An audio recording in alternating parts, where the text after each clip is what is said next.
¿Alguna vez has sentido que, por más que te esfuerces, siempre serás el personaje secundario en la historia de tu propia familia? Mi nombre es Isabel de la Vega. Nací en Castilla, en una familia tradicional, donde las apariencias siempre importaron más que las personas. Hoy tengo 38 años y soy propietaria de una de las bodegas familiares más importantes de la región. Pero si preguntas a mis padres o a mi hermana Catalina, probablemente aún te dirán que solo soy una mujer algo extraña, reservada, difícil de presentar en una cena formal. Crecí entre viñedos y secretos. En silencio aprendí a no interrumpir, a no destacar, a ayudar sin esperar nada. Me acostumbré a ocupar el fondo de las fotografías, a ser útil pero invisible, hasta que un día lo que siempre callé se volvió demasiado grande para seguir guardado. Esta no es una historia de gritos ni venganzas. Es una historia de verdad revelada sin escándalos. Una historia en la que el silencio fue más poderoso que cualquier discurso. Y, sobre todo, es una historia sobre lo que sucede cuando la persona que siempre ignoras te resulta ser quien sostiene todo lo que tienes. Te invito a escucharla, porque quizás, sin saberlo, tú también has sido Isabel. Desde pequeña supe que en mi casa no había espacio para dos hijas brillantes. Mi hermana Catalina llegó 3 años antes que yo y, desde entonces, ocupó el centro de cada mirada, de cada elogio, de cada gesto de aprobación. Era el retrato perfecto de lo que mis padres esperaban de una mujer. Delicada, sonriente, obediente, siempre vestida con encajes suaves y perfumes florales. Yo, en cambio, era una niña de botas gastadas y libros bajo el brazo. Prefería las tardes leyendo en la bodega a los paseos por el mercado del pueblo. Mi madre decía que tenía un carácter difícil, y mi padre, con una media sonrisa, solía añadir que yo tenía una mente demasiado ocupada para entender las cosas importantes de la vida. Lo importante, para ellos, era que Catalina supiera saludar con gracia, servir el té sin derramar una gota y caminar con paso ligero frente a los invitados. Lo mío, los números, la administración, las cuentas del viñedo, no contaba. Durante las reuniones familiares, mientras ella tocaba el piano para los parientes, yo era la que acomodaba las copas en la cocina, asegurándome de que todo funcionara sin fallos. Nunca se notaba si yo estaba presente, pero siempre era evidente si algo no salía perfecto. Recuerdo una Navidad especialmente fría. Catalina había invitado a un pretendiente de familia noble, y mi madre no dejó de repetir que todo debía estar impecable.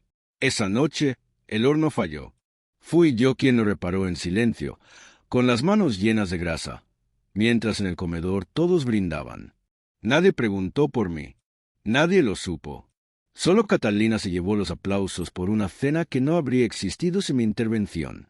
La herida no venía del rechazo directo, sino del vacío constante. No era que me humillaran, sino que simplemente no me veían. Catalina era la hija de la que se hablaba con orgullo en la plaza. Yo era la otra, la que vivía entre papeles y facturas, esa que no hacía mucho ruido pero siempre estaba disponible. Con los años, entendí que el silencio también es una forma de violencia. Y aunque nunca me lo dijeron, su mensaje fue claro. Una mujer como yo no era digna de admiración, solo de utilidad. Pero el tiempo, como el buen vino, revela lo que de verdad vale, aunque ellos aún no lo sabían. Pasaron los años y aquella niña invisible se convirtió en una mujer meticulosa, disciplinada, discreta. Mientras Catalina viajaba por Europa con pretendientes de apellido largo y futuro incierto, yo trabajaba en silencio. Me hice cargo, sin alardes, de una parte del negocio familiar que nadie quería tocar. Las deudas acumuladas, las cuentas mal cerradas, los errores contables que mi padre había dejado pasar por orgullo o por simple descuido. No pedía agradecimientos.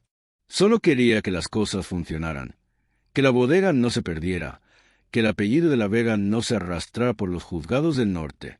A los 27, sin hacer ruido, firmé un acuerdo con el banco local para evitar el embargo de nuestra finca. Yo aparecía como garante, aunque en ningún documento constaba mi nombre en voz alta. Pagué mensualmente las cuotas, cubrí el seguro médico de mi madre, mandé dinero cuando mi padre dijo que el tractor se había estropeado. A veces llegaban cartas con agradecimientos escritos para Catalina, como si fuera ella quien mantenía la estabilidad de la familia. Yo leía esas cartas en silencio, las doblaba con cuidado y las guardaba en una caja de madera, no por rencor, sino para no olvidar. En una ocasión, cuando la caldera de la casa principal se rompió en pleno enero, mi madre me llamó llorando. Catalina estaba en París. Yo pagué el arreglo en el acto. Nunca se mencionó mi nombre. Al día siguiente, durante una comida con vecinos, mi padre comentó en voz alta que gracias a la buena fortuna de Catalina habían podido mantener la casa caliente. Apreté los dientes y seguí comiendo. No tenía sentido corregirlo. Mi relación con ellos era como una transferencia bancaria. Precisa, sin emociones, siempre puntual. Si algún día dejaba de enviar dinero, no recibiría una llamada por preocupación, sino por reclamo. Lo supe la vez que me retrasé una semana en pagar la cuota de la luz. Mi madre escribió una carta preguntando si me había olvidado. No preguntó cómo estaba. Solo quería saber si la factura seguiría siendo cubierta. Fue entonces cuando entendí que para ellos yo no era hija, ni hermana, ni persona. Era una figura útil, funcional, prescindible si dejaba de dar. Y sin embargo, seguí. Por lealtad mal entendida. Por costumbre. Por ese deseo infantil de ser vista. Aunque fuera solo una vez. Aunque ya empezara a sospechar que eso jamás ocurriría. Fue una mañana de marzo cuando todo cambió. El aire aún olía a invierno, pero la luz ya comenzaba a alargarse sobre los viñedos. Recuerdo que estaba revisando los balances del primer trimestre cuando decidí hacer esa llamada. Se acercaba el cumpleaños número 60 de mi madre, una fecha que siempre procuraba honrar, aunque fuera desde las sombras. Cada año, sin falta, yo me encargaba de enviar flores, pagar al personal de cocina e incluso contratar a músicos discretos que amenizaran la velada en la finca. Nadie decía nada, pero todo ocurría como si alguien lo hubiese planeado. Y ese alguien era yo. Sin embargo, ese año sentí algo distinto. Quizás cansancio, o quizás el deseo tímido de ser parte, no solo mecena silenciosa. Así que tomé el teléfono y marqué. Me contestó mi padre con su habitual tono seco. Le dije que este año pensaba ir personalmente, llegar un par de días antes, ayudar con los preparativos. Hablé con cautela, sin exigir nada. Solo quería estar. Al otro lado de la línea, hubo un silencio que duró más de lo necesario. Luego, la voz de mi padre bajó un tono. No enfadada, pero sí tensa. Isabel, quizás este año sería mejor que no vinieras. Me quedé en silencio, pensando que no había entendido bien. ¿Disculpa? Pregunté. Él aclaró la garganta. Catalina va a presentar a su prometido. Es un hombre importante, inversor, de buena familia. La casa estará llena de invitados de Madrid. Y, bueno, ya sabes cómo eres. No queremos crear incomodidades. Sentí como se me endurecía la mandíbula. ¿Estás diciendo que mi presencia sería una incomodidad? Solté. Él no negó nada. Solo añadió, no es personal. Hija, es solo que a veces es mejor no mezclar mundos. Tú sabes cómo hablas, cómo vistes. Eres distinta. La palabra cayó como un peso muerto. Distinta. Me la habían dicho tantas veces que ya no dolía. Pero esta vez sí, porque era una condena disfrazada de cortesía. ¿Y si insisto en ir? Pregunté con calma. Entonces no me llames padre, respondió sin dudar. Luego colgó. Así, sin temblar la voz, sin espacio para réplica. Recuerdo que ese día el reloj de pared marcaba las 12 en punto cuando bajé la mano con el auricular aún colgando. Me quedé sentada en la mesa de roble, rodeada de carpetas y documentos. Todo seguía en orden en el papel. Pero dentro de mí, algo se había roto sin ruido. Esa misma noche, abrí mi cuaderno de pagos automáticos. Luz, agua, mantenimiento, personal, combustible. Uno por uno, fui cancelando cada servicio. Sin drama, sin carta de despedida. Las notificaciones de cancelación llegaron una tras otra, sin alerta, sin emoción. El sistema no preguntó por qué. Nadie lo hace. Solo cerré la tapa del cuaderno y apagué la lámpara de escritorio. No lloré, no grité. Solo comprendí, Al fin, que no me habían expulsado ese día. Llevaban años haciéndolo. Solo que esta vez me lo dijeron en voz alta. El cumpleaños llegó como cada año, con las mismas expectativas de perfección que mi madre imponía desde que tenía uso de razón. Pero esta vez algo era distinto. El día amaneció con un cielo plomizo sobre los campos de Castilla y una humedad rara que se colaba por los muros de piedra de la finca. A las 9 de la mañana, mientras yo tomaba café en mi pequeña terraza, mirando los viñedos con una paz inesperada, mi teléfono empezó a vibrar. Primero fue un mensaje de mi madre. Isabel, cariño, parece que no hay electricidad. ¿Podrías revisar si hubo algún problema con los pagos? Es un día importante. El tono era dulce, casi ingenuo, como si la conversación con mi padre no hubiera existido. Como si no me hubieran llamado una vergüenza familiar hacía solo unos días. No respondí. Media hora después, llegó otro mensaje, esta vez de mi padre. Breve y seco. No hay agua ni teléfono fijo. Haz algo. Los invitados llegan a mediodía. No hubo un ¿cómo estás? Ni un lo sentimos por lo que dijimos. Solo órdenes, solo exigencias. Como si yo todavía fuera el engranaje que mantiene todo en marcha sin fallar. Poco después, Catalina escribió: Mamá está al borde de un ataque de nervios. El horno no funciona y la cocinera se fue. ¿Qué demonios pasa, Isabel? Leí el mensaje con una calma casi irreal. En la mesa frente a mí, el vapor del café aún danzaba. Afuera, los gorriones picoteaban las uvas caídas. El mundo seguía girando. A las 11, la avalancha de mensajes se volvió frenética. Los invitados ya están aquí. No podemos calentar nada. No hay música, no hay luz, no hay agua. Una cadena de caos desatada por la desaparición de una figura invisible. Pero lo que más me impresionó no fue el desorden, sino el hecho de que nadie se detuvo a preguntar si aquello tenía que ver conmigo, ni si yo estaba bien. Lo único que importaba era restaurar el orden, que la fachada siguiera intacta, que el novio de Catalina viera una familia unida, una finca brillante, un apellido honorable. Yo, en cambio, seguí sentada. No por venganza, no por frialdad, sino porque, por primera vez, había decidido que no era mi deber salvar una fiesta a la que no estaba invitada. El silencio que tanto me exigieron durante años ahora les respondía con su propio eco. Y eso, en realidad, era lo más justo. Esa misma tarde, cuando el caos en la finca aún hervía en mensajes sin respuesta, yo abrí mi correo electrónico sin demasiada expectativa. Entre los informes habituales y las solicitudes de personal administrativo, apareció un asunto que me hizo fruncir el ceño. Confirmación de incorporación de socio inversor Ignacio Ramírez. Reconocí el nombre al instante. Lo había oído, no hacía mucho, de boca de mi madre, en tono casi reverencial. Ignacio, el prometido de Catalina, un joven brillante de Madrid, economista, ambicioso, bien conectado. Lo mencionaban como si fuese un trofeo, una especie de salvación social para la familia. Abrí el documento adjunto. Ahí estaba.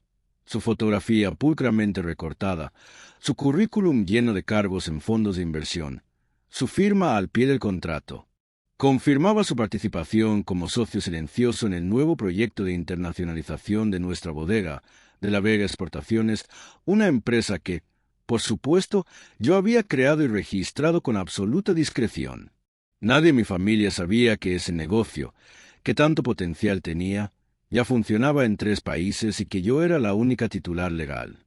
Ignacio, sin saberlo, se había convertido en mi socio. No solo eso, estaba a punto de asistir a una cena formal con mi familia creyéndose la cima, sin tener idea de que la mujer a la que desairaron, la que Catalina no quería cerca por difícil de presentar, era su nueva jefa. Recordé una reunión breve, meses atrás, en una feria de vinos en Segovia. Él y yo habíamos coincidido en un evento empresarial. Me estrechó la mano con educación, me llamó señora de la Vega sin saber quién era realmente.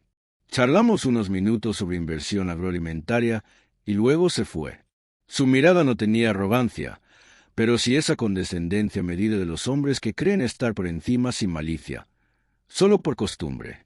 Esa tarde, al ver su nombre y su firma debajo del mío, sentí algo que no fue ni satisfacción ni orgullo. Fue lucidez. El destino, con su elegancia cruel, había tejido una escena tan precisa que ni yo misma habría podido imaginarla. Mi hermana estaba en la finca, desesperada por impresionar a su prometido con una imagen de familia perfecta. Y él, sin saberlo, estaba a punto de sentarse a la mesa con los suegros que me expulsaron, mientras dependía directamente de mí para consolidar su inversión. No tuve que hacer nada. Ningún plan, ninguna venganza. Solo quedarme en mi silla, leer el contrato y dejar que el guión siguiera su curso. Porque a veces, lo más poderoso que puede hacer una persona herida no es gritar, ni destruir, sino simplemente dejar que la verdad se revele sola. En ese momento comprendí que, por primera vez, el peso de las decisiones no caía sobre mí, sino sobre ellos. Y esta vez, el silencio tenía un nombre. El mío. La cena de celebración en la finca empezó con retraso, desorganizada, sin la pulcritud que tanto obsesionaba a mi madre. Sin electricidad, sin agua y con un servicio improvisado, todo parecía desmoronarse. Catalina, aún con el maquillaje intacto, se esforzaba por mantener la compostura mientras Ignacio saludaba a los invitados con la elegancia esperada de un futuro yerno de altura. Nadie en esa sala sospechaba lo que estaba por suceder. Alrededor de las 9 de la noche, mi tía Leonor, una de las pocas que todavía me enviaba postales en Navidad, me llamó por videollamada desde su teléfono. Dudé un momento antes de responder. Pero algo en mí, quizás la curiosidad o quizás la calma, me hizo aceptar. En la pantalla, vi la cocina de la finca sumida en penumbra, iluminada apenas por una linterna de mano. Se oían voces alteradas al fondo. Leonor me miró con preocupación. «Isabel, ¿qué ha pasado? Esto nunca había estado así. Tu madre está desbordada. Tu padre no para de dar órdenes vacías». Antes de que pudiera responder, se acercó Ignacio, confundido por el tono de la conversación. Se inclinó hacia la pantalla, y al verme, su expresión se tensó. «¿Isabel de la Vega?», preguntó con sorpresa. Me limité a sentir, «tranquila». Leonor, al darse cuenta, alejó el teléfono y giró la cámara. De pronto, toda la sala se silenció. Ignacio, aún mirando la pantalla, se volvió hacia Catalina y dijo en voz alta, como quien comprende algo demasiado tarde: «Ella es la propietaria de la Vega Exportaciones, mi socia directa». La frase cayó como un disparo en mitad del comedor. Catalina palideció, su copa temblando en la mano. Mi madre abrió los ojos con una mezcla de desconcierto y miedo. Mi padre se quedó congelado, como si no entendiera del todo. Nadie habló. Solo se escuchaba el leve zumbido de la batería baja del móvil de mi tía. Entonces, con la misma calma con la que había observado cada humillación silenciosa, me acerqué al teléfono y dije: «Espero que la velada haya sido de vuestro agrado. Buenas noches». Y colgué. No fue un acto de venganza. Fue justicia natural. Una revelación que no necesité provocar, porque se dio sola. Durante años me negaron un lugar en esa mesa, y justo en el momento en que más querían parecer perfectos, la verdad se sentó en la cabecera. No necesité levantar la voz. Bastó con estar donde siempre estuve, al frente de todo, pero fuera del cuadro. Esta vez, por fin, vieron el retrato completo, y no pudieron mirar a otro lado. Pasaron solo 3 días desde aquella cena incómoda hasta que tocaron a mi puerta. Era un domingo por la tarde. El aire olía a tierra húmeda después de una ligera llovizna, y yo me preparaba para revisar las cuentas semanales de la bodega cuando escuché el timbre de hierro forjado en la entrada principal. Me asomé por la ventana alta del despacho y vi a mis padres. Mi madre vestía un abrigo gris claro que le caía mal sobre los hombros, y mi padre llevaba los brazos cruzados, con esa postura de quien aún cree tener la autoridad en cada espacio que pisa. Abrí sin entusiasmo. «¿Podemos hablar un momento?», preguntó mi madre con un tono seco disfrazado de amabilidad. Los hice pasar sin decir palabra. Nos sentamos en el salón, donde todo estaba en orden y en silencio, como me gustaba. Mi padre fue directo, sin preámbulos. «Sabemos que la cena no salió como esperábamos, pero venimos a hablar de otra cosa». Mi madre sacó de su bolso un sobredoblado y lo colocó con cuidado sobre la mesa de madera. Una propuesta, dijo. Lo abrí. Era una hoja impresa con un presupuesto detallado. Alimentos, medicamentos, mantenimiento de la finca, reparaciones pendientes. Al final, una cifra redonda, 10.000 pesetas mensuales. Pensamos que, ahora que estás en una posición estable, podrías ayudar de forma regular, explicó ella. Solo lo suficiente para vivir con dignidad. Catalina no está bien desde lo de Ignacio. Necesita apoyo. Nosotros también. Me quedé en silencio unos segundos, no por sorpresa, sino por el descaro. Les miré con serenidad. ¿Y Catalina? ¿Cuál será su contribución? Mi madre bajó la mirada. Está frágil. No es el mejor momento para presionarla. Asentí lentamente. Entiendo. Entonces propongo esto. Estoy dispuesta a ayudar, con una condición. Un contrato firmado por ambas partes. Y cuando ustedes falten, toda la propiedad familiar, incluyendo la casa, pasará legalmente a mi nombre. Sin discusiones. Mi padre golpeó la mesa con la palma abierta. Nos estás condicionando a tus propios padres. Se le hinchó la vena del cuello como cuando discutía con los antiguos proveedores. Yo no me inmuté. No son condiciones. Son principios. He pagado más de lo que ustedes recuerdan sin que nadie lo reconozca. Si quieren ayuda, que sea con claridad. Mi madre miró a mi padre, dudosa. Quizás deberíamos pensarlo, pero él ya estaba de pie, rojo de indignación. Esto es inaceptable. Me levanté también y los acompañé a la puerta. Nadie se abrazó. Nadie se despidió. Cerré la puerta con cuidado. Y en ese silencio, comprendí que no solo habían venido a pedirme dinero. Habían venido a ver si todavía era la hija útil. Y esta vez, mi respuesta fue no. La tarde siguiente, mientras revisaba unos informes de exportación en el despacho, recibí un mensaje de Catalina. Era largo, desordenado, con signos de exclamación mal ubicados y frases sin terminar. Lo leí con detenimiento, sin apuro. Ignacio no contesta. Dice que necesita espacio. Tú sabías lo que iba a pasar y lo permitiste. De verdad era necesario arruinarlo todo justo ese día. No respondí de inmediato. Me preparé una infusión de manzanilla y me senté junto a la ventana, dejando que el aroma me calmara el pecho. La verdad es que no sentía alegría ni venganza. Sentía claridad. Minutos después, otro mensaje. Si le hablas tú, puede que te escuche. Eres su jefa. Tienes influencia. Ahí estaba de nuevo. No me escribía para entenderme, ni para disculparse. Solo quería que arreglara el desastre. Como siempre. Como si yo aún estuviera allí para cubrir los vacíos emocionales y logísticos de todos. Respondí con pocas palabras. Ignacio no se fue por lo que yo hice. Se fue por lo que vio. No hubo respuesta durante horas. Ya al anochecer, llegó el último mensaje. No quiero perderlo. Esta vez haré lo que sea. Solo ayúdame. Pero ya era tarde. No por orgullo, por dignidad. Cerré el móvil y lo dejé boca abajo sobre la mesa. En los días siguientes, la finca se mantuvo en silencio. Ni una llamada, ni una carta. Mi madre, que solía enviar notas incluso para recordarme que cambiara el aceite del coche, no dio señales. Mi padre desapareció como si nunca hubiera tocado mi puerta. Y Catalina simplemente se desvaneció. No sentí rabia, tampoco alivio, solo la certeza serena de haber puesto el punto final que durante años me negué a escribir. Caminé por los viñedos esa misma semana, con el sol tibio de primavera iluminando las hojas nuevas. Por primera vez, no cargaba ninguna culpa sobre los hombros, ninguna deuda emocional, ninguna obligación heredada.